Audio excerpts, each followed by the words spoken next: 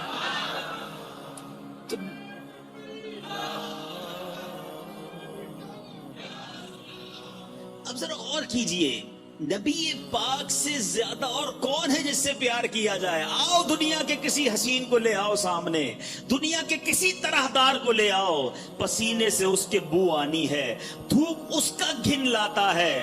نبی پاک وہ ہیں جن کا پسینہ مشک سے زیادہ خوشبودار ہے. لعاب دہن جو ہے کسی کے جسم پر مل دو جسم خوشبودار ہو جاتا ہے. تو نبی پاک کو اللہ نے وہ باکمال, وہ حسین اور وہ دل ربا بنایا ہے, تو پھر کیوں نہ نبی پاک سے محبت کی جائے, ان پر اپنا سب کچھ فدا کیا جائے. ایک بات سمجھنی ہے, اب میں نے کہا نا کہ ایک چھوٹی سی بات میں نے کی ہے, پیارے آقا کے لعاب کی, نبی پاک کے پسینے کی. آپ پیارے آقا کی زندگی کی کسی بھی چیز کو اٹھا لیں, نبی پاک کے کسی عضو کی بات کریں, پیارے آقا کے کسی بھی پارٹ آف دا باڈی کی بات کریں, اس کے مقابلے میں با کمال اور دنیا میں کوئی چیز نہیں ملے گی. نبی پاک کی باتیں